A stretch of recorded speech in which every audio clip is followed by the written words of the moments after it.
What if the key to solving the climate crisis wasn't just science or policy, but culture, empathy, and better conversations? Welcome back to Stories for the Future.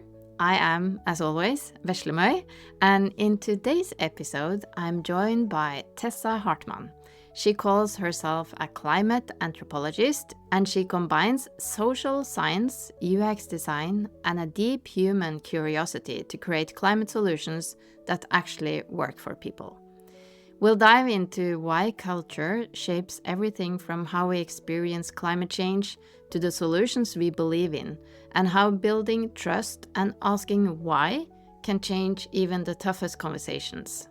Whether you are deep into the energy transition or just wondering how to connect across climate divides, this episode is definitely for you. Let's get into it. Welcome to Stories for the Future, Tessa. Thank you so much. Well, thank you for having me. You call yourself a climate anthropologist. Can you start by telling us what that means? Absolutely. So I'm a social and cultural anthropologist. That's my background, my education. But I work solely on climate issues and sustainability issues. And thus the climate anthropologist was born.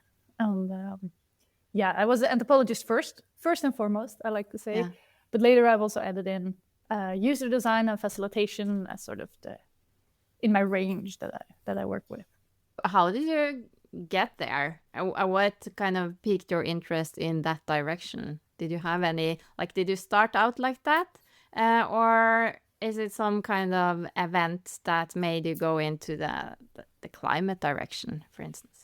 I started out interested in climate, like from the get-go. No, I think, we built these really nice, streamlined stories, like in hindsight, of like, this is what triggered it, this is what happened. But I think reality is often much messier. Yes, I know. So I think studying anthropology, you learn very quickly sort of how radically different worldviews can be. And how our realities are so much socially constructed when it comes to anything and everything. So no, I wasn't. I've always had an interest for climate and environment, but I wasn't an activist, or I wasn't sort of a big part of my identity before really my university years. And but I wanted to work with something meaningful, and so I wrote my thesis about how culture shapes how we think, act, and speak about climate change. And have just continued from there, really. Oh, that is such an interesting topic. And yes, we will get back to that. But first now, you're based in Oslo, right? Yes. And is that your main kind of target area, or do you work locally, globally, nationally? How is that? Mostly Norway? Yes, to all of the above. It's mostly Norway, mostly Oslo, because of course work happens a lot through connections and the spaces you are in, and so Oslo is definitely my base. But I have worked on national projects as well, and international one. I've had the great pleasure of going both to Kenya and Malawi for field work related to projects. Yes, I enjoy the variation a lot. Yes. So what you mentioned there, I'm so curious about this, because I can imagine it has a lot to say where you live, where you grew up. So how do our social lives and culture affect the way that we deal with climate change? In every way, I think. Yes. Because I think culture, it influences not only I usually say, it influences both the causes, what we think causes climate change, and therefore what we think the feasible solutions are. So it's not, climate change is a multifaceted crisis, right? And so how we relate to it in many different ways. And I usually use this model that kind of looks a little bit like an onion, where you have the person in the center, and then you have all these layers of things that influence us and influence how we think. And the first layer is our direct experience with the world, how we interact with it. So if you live somewhere that's prone to forest fires, that will give you a certain experience of the world. And if you live somewhere that's prone to floods, that will be a wholly different experience, right?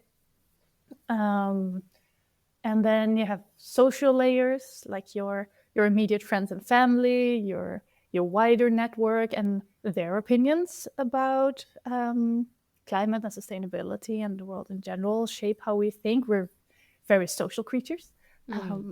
So this means quite a lot to us. And then we have our media landscape, the social bubbles, media bubbles that we find ourselves in, also influence what we hear about and which ways we hear about the things going on in the world. And that's both on a local and sort of global level. So you have all these layers that interact with one another and that interact with you as a person. And thus, it's simplified to say that our culture influences us because, of course, there are many aspects to this. But Yes. That's how I like to imagine how we exist in the world. We exist in relation to all of these things. And thus, all of those layers influence how we see climate change. Yeah. So when you work then, if you, do you have examples? And you mentioned that you had been in Kenya and Malawi. Do you have examples of knowing where people come from and how they think and their culture helps you or helps us create better climate solutions? Kind of how do you approach it? Absolutely. It really depends on what we're working with because my job is twofold, I would say. Like the first part of my job is that I help people create solutions that work for the people they are for. So the people that will be using said solution or the people that are impacted in some sort of way. And then the second part of my job is that I create spaces and processes that lets people cooperate and create better solutions together.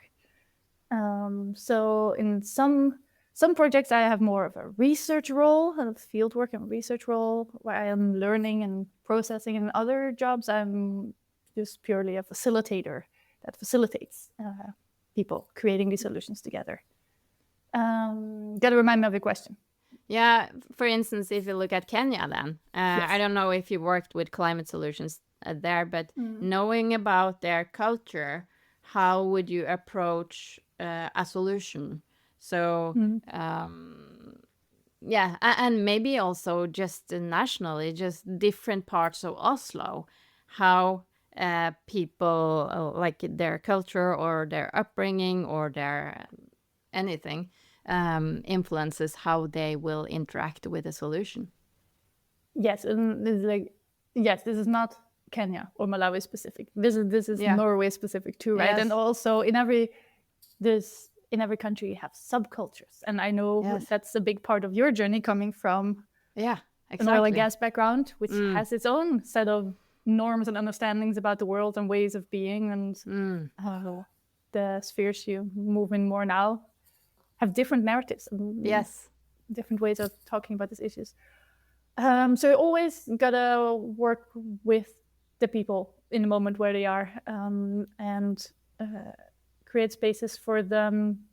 I also feel like my job is to pull out their knowledge and to sort of, and there are lots of methods in both in social anthropology and in UX design to do this, to make sure that you ask questions in a way and engage with people in a way that doesn't lead them to a certain answer, but that leads you to understand like where they're really coming from. Yeah, and I guess empathy has a lot to do with this, because I remember when we talked earlier, I mentioned this story about, so it has to do with the oil and gas industry and somebody leaving it, and then suddenly you find yourself in a totally different pair of shoes, as I normally say it. Like suddenly you see things from a totally different perspective, and then talking to your old colleagues in oil and gas, and you would talk about the same thing, but see it totally differently. You use, like you can even use the same language, but one word could mean a positive and a negative, depending on which way you see it from. You know what I mean? Yes, absolutely. So I guess what I'm looking for is I interviewed a person yesterday who was very much into diplomacy, and she talked about how when she went into groups where they're really opposing views, how listening and using empathy and trying to understand people coming from different perspectives is really important. Yes, absolutely. My go-to thing is to always be curious about the why. You just gotta keep asking why. Not exactly like that. Of course, you're gonna sound like a normal, sane person having a conversation, but always dig into why are people feeling and reacting in the ways that they do, and sort of keep prodding at that. And I think that's what leads us to have meaningful conversations. People can often say that things that at the surface level seems very different from your own stance, or people in a group will be working together, and then if you take it at face value, that can be very unproductive. You know, I recently worked in a project where the discussion was about investment in green energy and sustainable transition, and whether or not a lot of money should be invested in that nationally. And so we did this exercise where people sort of had to rate themselves how much they were for or against these investments. A lot of people were at the very much for, and then most people were sort of in the middle plus. And then there's one man who's at the very strong no side, absolutely not side. At face value, you can ascribe that to lots of reasons and meanings that I might personally hold myself. But then we asked him why are you taking this stance? And he says, well, also for context, he had a background from gas and oil industry, which again raises a lot of assumptions for people who work with climate change. And we asked him why are you taking this stance? And he says that I believe climate change is not a sort of issue that you can buy your way out of. Right. Yeah, and that changes everything. That changes everything. That opens up a whole different discussion. So if we had launched into some sort of debate or discussion without knowing his reasons, without knowing his why, we wouldn't have gotten anywhere. And the concern that you can't just throw money at climate change and expect it to solve itself is valid, of course. So those things, always ask why and go for true understanding and empathy, and then you can discuss. Like, I think empathy doesn't have to mean that you just automatically also have to agree with people, but you need to really understand where they're coming from if you're asked to work together. True.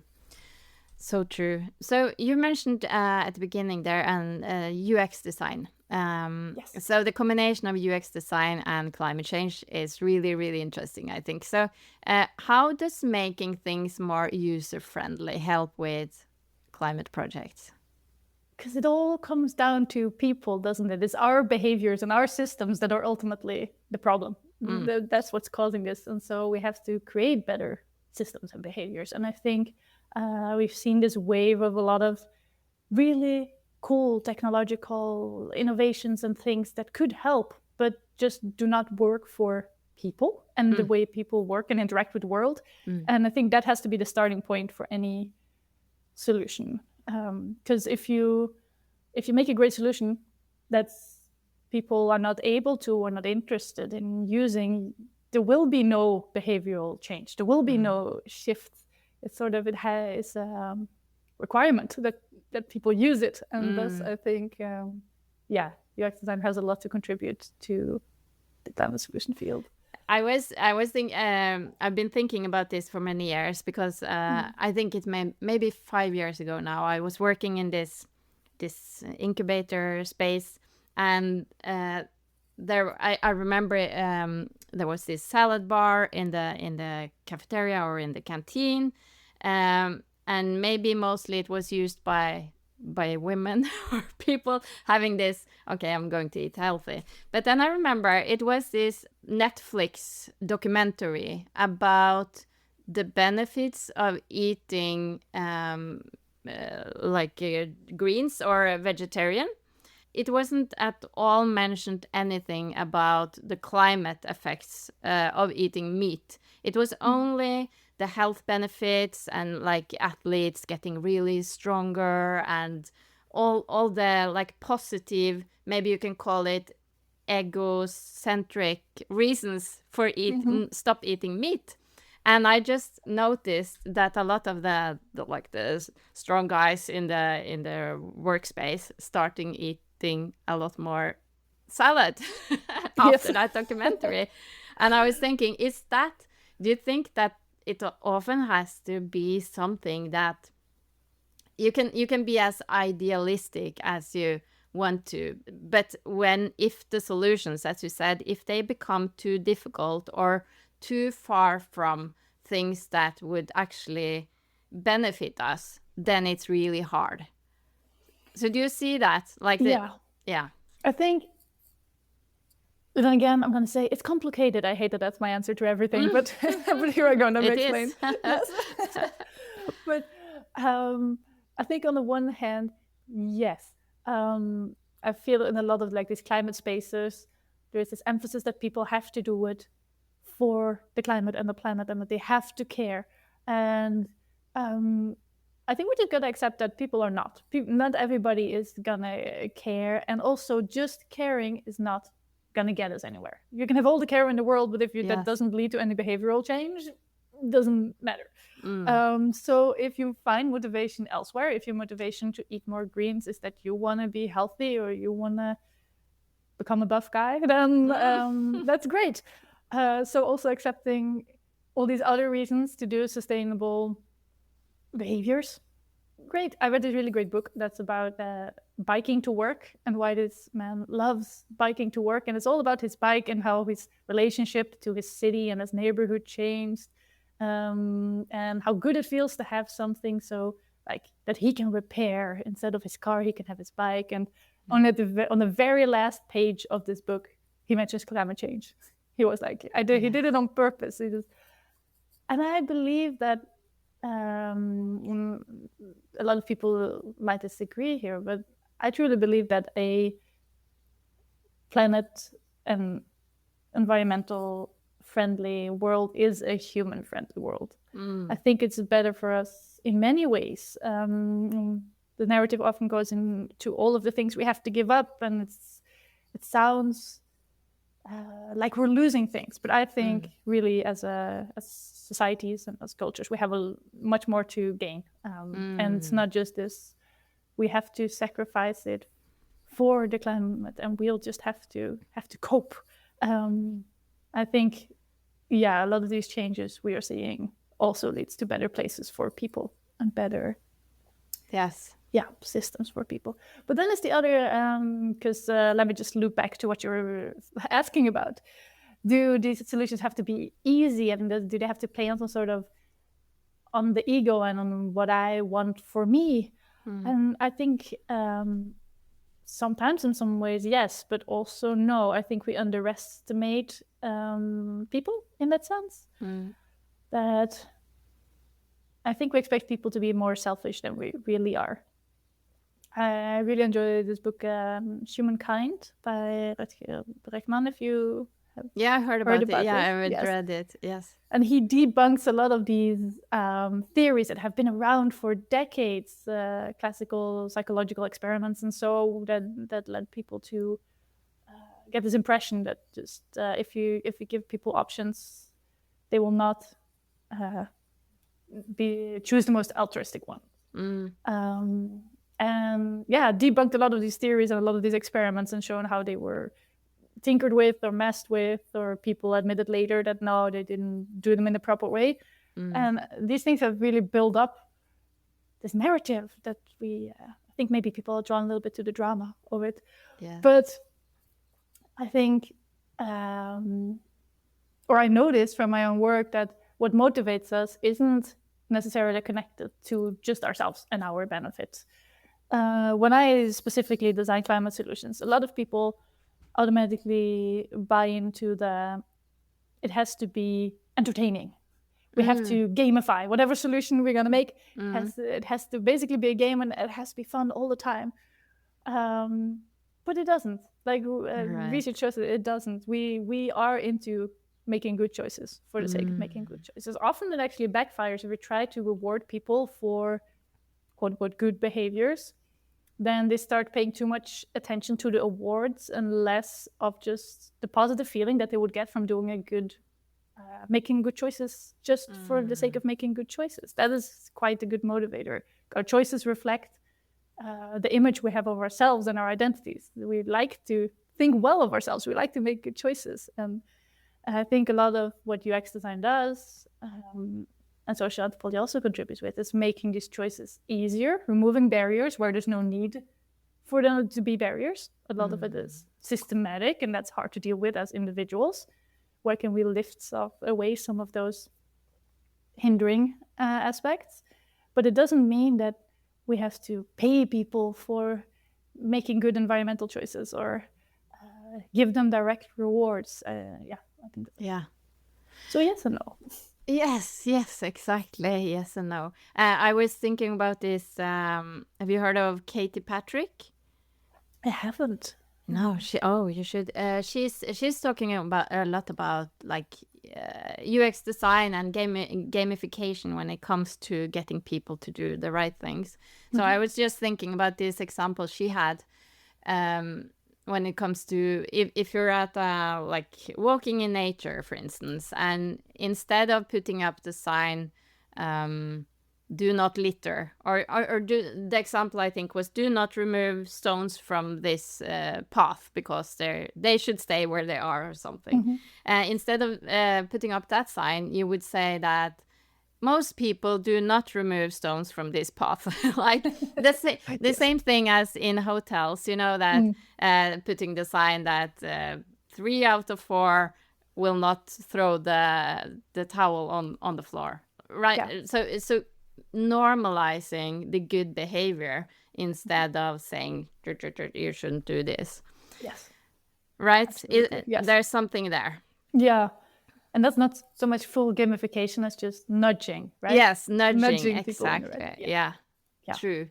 So that's kind of the same thing I truly believe in when it comes to the energy transition, normalizing that we're moving away from fossil fuels, like getting people to hear all the stories about people who don't want to do it anymore and are changing, I don't know, behavior or careers or anything. Yeah. Just seeing that, yes, maybe I should do that too. Yeah. Very interesting topic, by the way. So, and you should read Katie Patrick. She's great. I definitely will. Yes.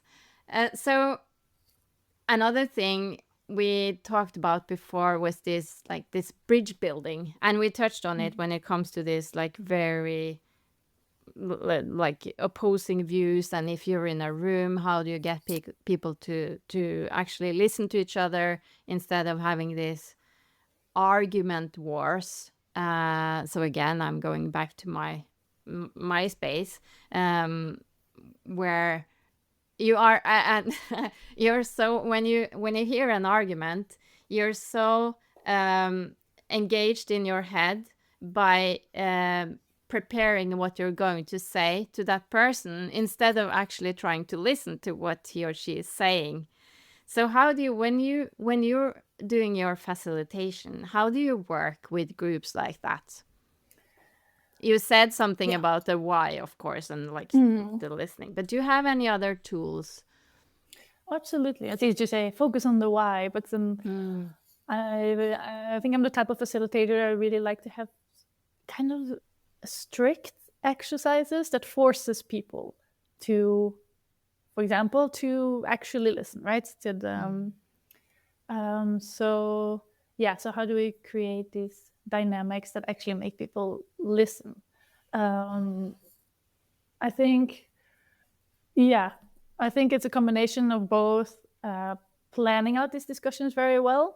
So to make sure that while some people are talking, like when Group A is talking, Group B will take notes and jot down questions and sort of distract them from exactly what you're saying, that they're just thinking about what am I going to answer. Yes.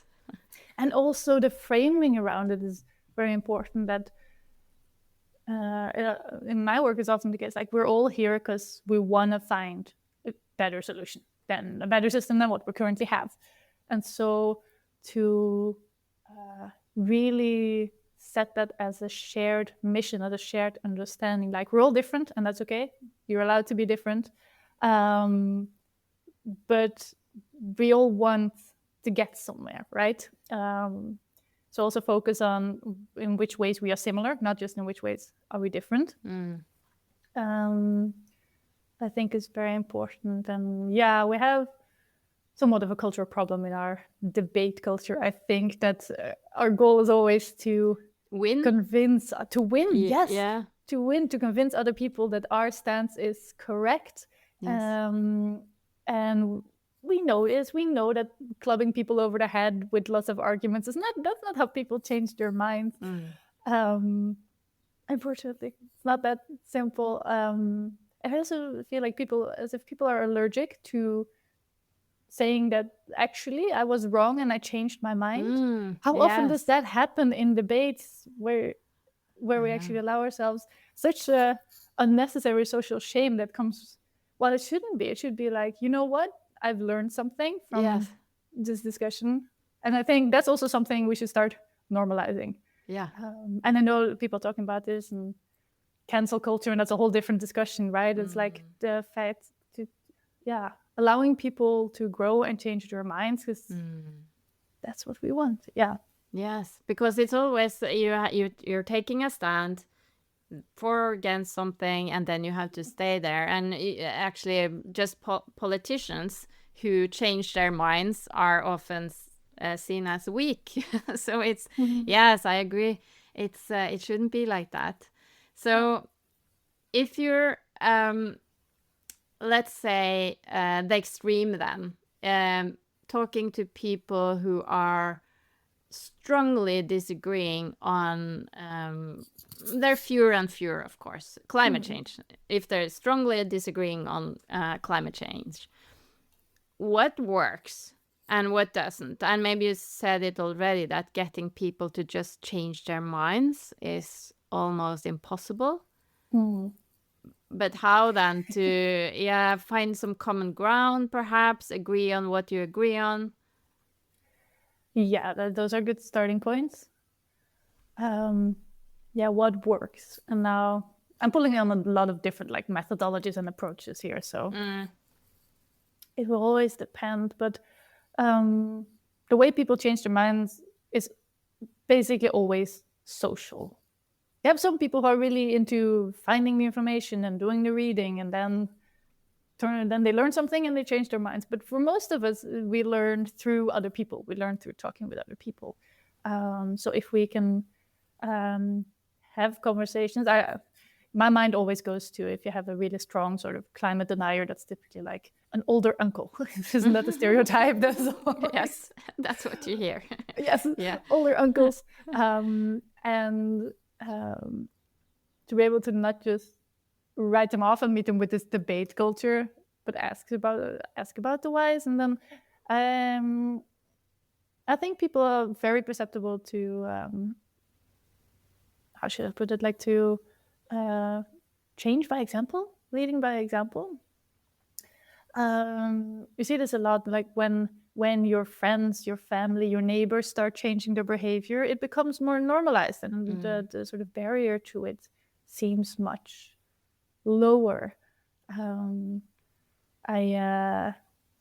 After knowing for a really long time that really I should be eating more plant-based, but I was for a long time at a stage where I didn't feel like I want to label myself as a vegetarian. It felt like a big step. Yes. And suddenly I was having in university, I was having a social meetup with friends, and we were planning food, and it turned out that 8 out of 10 of the friends that were coming were vegetarians. And then I was like, well, what am I doing here? Like they can do it, and so can I, So this social aspect, you see this with solar panels. Once somebody in a neighborhood gets solar panels, they pop up more like their neighbors. Again, we're very social animals. So I think we shouldn't underestimate that. And also, I think it's a big part of it is knowing each other. I was recently made aware of this, that we noticed that we have less spaces where we meet people with very different opinions, like actually physically in the world. Yes.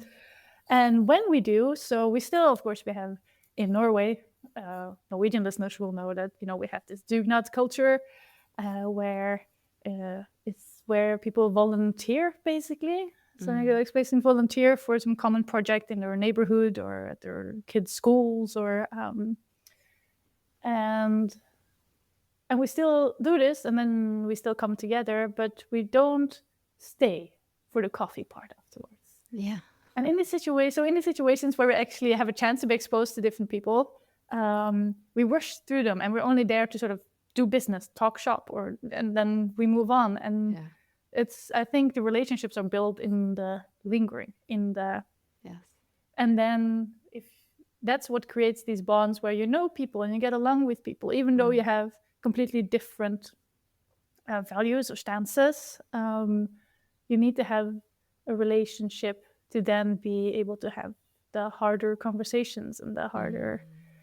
And I think we skip that part. We don't create enough space for just space and time for relationships to be built, communities to be built, which is, I think, the very foundation for these things. Yes. Yes, so true. I was thinking when you talked about the dugnad, so for people not in Norway, as you said, it's when people come together, and it could be where you live, like in a building, or in what I'm thinking about is in the kindergarten. When my kids were smaller, I remember that those dugnads that we had in the kindergarten, maybe twice a year or something, they were so good for connecting with people, and their people stayed for the and coffee and the hot dogs, because we brought our kids as well, and they wanted to stay and play, so it was the best place to connect and get to actually know people, because you were working side by side. You weren't just sitting at a table, you were doing something, and it was really easy to connect and to communicate. So and I agree, we're having fewer and fewer of those arenas where we actually do stuff like that. Absolutely. Yes. I was just thinking, it made me think now that I recently had the pleasure of working with a citizen panel. Yes. Citizen panels are where random citizens get selected, and it's stratified. So you have people from all different regions, from all different ages and backgrounds and education levels. And they get pulled together and are set on a mission to give recommendations on a complicated issue. We just have had 2 national citizen assemblies here in Norway. And how this process works is really interesting, because they have to spend a lot of time together to learn about this topic, and then talk together, discuss, learn from each other's experiences and each other's takes, and then come with a set of shared recommendations. So you have this group of random citizens that have completely different takes, and at the end, after a couple of days of sessions, depending on how big this process is, they mostly agree, and I think it's really magical. Yes. And a lot of time, that the time spent working together is also to build that trust and connection that we just talked about. And at one of the we had an event where the participants reflected back on their experiences going through such a process, and one of them said, like, I got to know this other participant over lunches and coffee breaks, and we hadn't really worked together, and then we became friends, and only later I learned that we really disagree on very fundamental topics, but then I already liked him. Yes, exactly. Yeah, very good point. Yeah. That is so interesting. So I'm curious about that citizen panel. What are the results? So what will it lead to? And you said there was, how many people were randomly chosen? We ended with about 54, I think. Okay. That's typical for a national assembly to be between 50 and 60 people. Right. In a country that's Norway's size. Right. Yes. And then they're all ages, all different backgrounds, industries, So, and then there were questions related to climate or different topics. Indirectly, the topic was the Norway's, I want to say welfare, but it's not true. It's Norway's riches, which ties very much to the wealth, the wealth created from the it. oil fund, and how to use it, how to use it in a way that's best for ourselves, like current generations, coming generations, future generations, and the world in general, like globally. So it's a huge question, lots to work with. But climate change definitely was also something that was addressed, both in, seeing where this wealth comes from and why are we invested, and so forth. So, and the results, I mean, this citizen panel, citizen assembly, people use a little bit of both words here. Often they are sort of, they are asked for by some sort of political body, and then they will also immediately sort of have the power to follow up on said recommendations. This one, however, is initiated by civil society organizations. So there's a list of 7 that's on the website. I'm afraid that if I start listing them, I will totally forget one. But 7 different organizations. That's okay.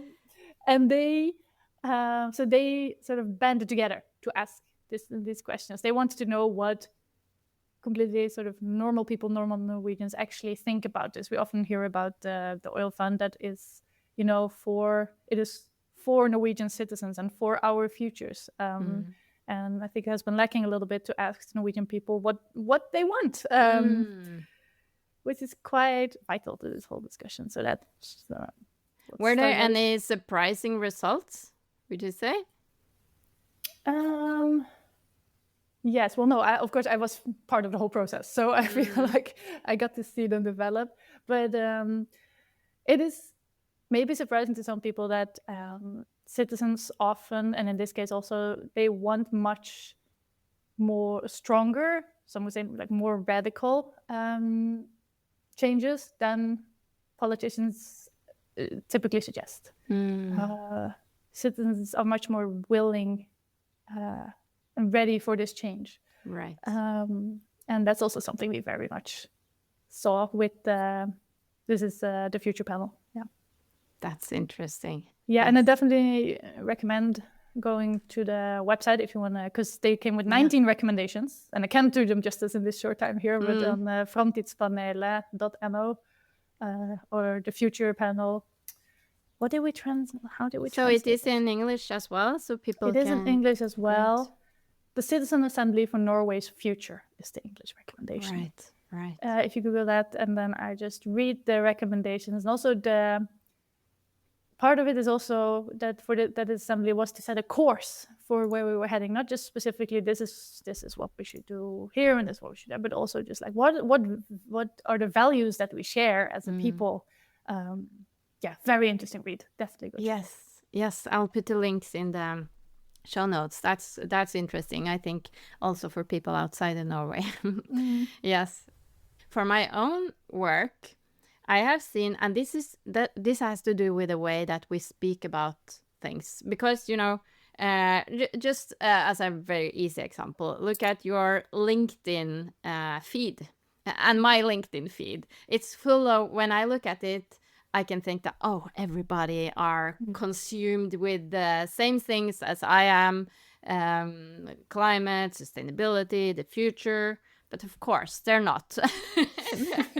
It's all the algorithms. And that is kind of an image of the bubbles, I think. So I saw that so clearly, moving from one, I would say, bubble in oil and gas to a very different bubble.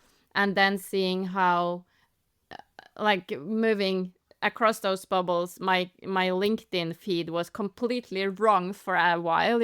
I had just the totally wrong network.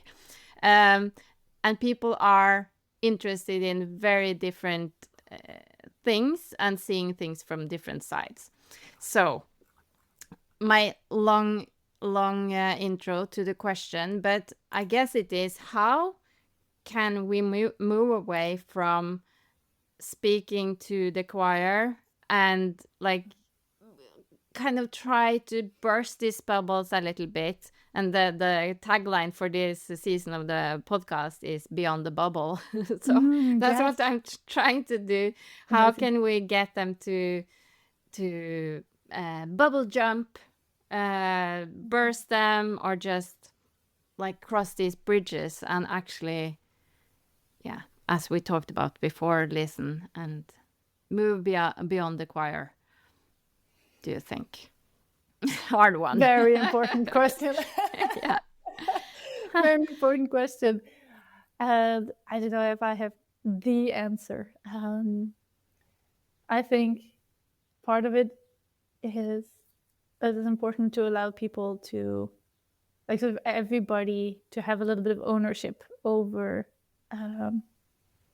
these issues and the solutions. Of course, there's a lot of a sense of like you have to be all in, or it's not enough, or you're not really part of the discussion, or you're not. I think a lot of people get that sense, also because we talk a lot about the very like individual behavioral changes when it comes to climate change, and so we make it very personal. I think we should rather focus on sort of the bigger systemic issues a little bit more, and not make it so personal that if you're not, people say not the perfect activist, if you're not living the perfect climate friendly life, then you'll be criticized for it. So yeah, just dropping that barrier a little bit and be like, yes, we need all people on board wherever they are, whatever they work with, and they don't have to be climate experts or sustainability consultants, right? We have many of those, and I think the real superpower is with people who have completely different jobs, moving completely different bubbles, and making sure that they feel empowered enough that they matter in this conversation, even though this is not sort of their sole focus. We need to think about climate and sustainability on all levels, everywhere. And so, we have to be more accepting in that way. Does that make any sense? Yes, it does. And I think what you said about it's not all or nothing. It's not either or, black or white. You have this spectrum, Yes. and all the nuances. So I often compare it to running. When like years ago, I've been like calling myself a runner for many years now, but in my like previous life, I kind of just looked at people running like, I will, and that's not me. It's kind of the identity thing, Yes. That's not me. But then starting to realize that you can be a runner by running just 5 minutes around your house or go. You don't have to run a marathon before breakfast. So it's like there's so many versions of this, and I for myself, I actually started to maybe just change the wording a little bit. So instead of always talking about sustainability and climate, I started talking about the future. So like the stories for the future, because it can be easier for people to identify with. We all want a good future. Yeah. So you don't, as you said, you don't have to go all in or on climate or sustainability or Green Party or Yeah, exactly. And I relate to that a lot. Going back to my vegetarian story. Yes, exactly. And me having trouble labeling myself as such. And then when I allowed myself to just try it for a while, and it turns out it was much easier than I ever thought it would be. And still now I call myself a vegetarian because it's the easy sort of go-to label, and I will have a cheat meal like once a month, a couple of weeks. Because I know that the 99% of the time when I'm a vegetarian is much more helpful, and that one sort of alternative meal where I will eat meat doesn't cancel out what I otherwise do. And if that's what keeps sort of this positive behavior going, then rather that than being very strict with oneself and being very, very strict with each other too. Because that doesn't create lasting change. Yeah, exactly. Yes, I agree. So before we wrap up, one thing I've been thinking about this the last few days, because I had so many interviews these days, and because I talk to so many people through the podcast, I get so hopeful about the future, because I see so many fantastic people who are working so hard to change things and make it better. So my question to you, what brings you hope for the future? People. Is that a cheesy answer? No, it's good. People give me hope for the future. I have a great privilege of working with people who want to see good change in the world. So I think that's very similar to what you're seeing. Yes. So that gives me hope. And then, see also such initiatives, such as citizen assemblies, but also just working with citizens in sort of co-creation projects, or what's the phrase I'm looking for? In like participation, citizen participation projects. There's also like, in these situations where I have a chance to talk to people and learn about what matters to them, it also gives me a lot of hope, a lot of inspiration that people are much better than what we give them credit for, I think. Yes. That's a really good place to end, I think. So amazing. Where if people are interested in your work and maybe your facilitation or the services that you provide, where do they find you the easiest way? Absolutely. My website's only in Norwegian, but as you can tell, English works just fine as well. My website is Klimaanthropologen. Yes. And otherwise, my name's probably written in the caption here somewhere. If you Google Tessa Hartman, you will find me. Yeah. Yes. And LinkedIn is also a good place, I guess. LinkedIn is a great place. I'm technically on Instagram, but not very actively. So please, LinkedIn and emails are the place to go. Great. Thank you so much for this. Thank you. This was super interesting. This is a topic I could talk about a lot, and I'm really happy that people like you are out there doing this work. So thank you. So, what did you take away from that conversation? Tessa reminded us that climate change isn't just about emissions. It's about people, beliefs, and the stories we live by.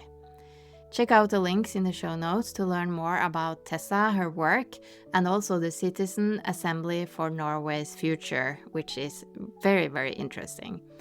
And if you're curious about more stories like this or the work I'm doing around climate, the energy transition, and other future-related topics, head over to storiesforthefuture.com or subscribe to my newsletter at viklavnes.substack.com. As always, thanks for listening, take care, and I will see you next time.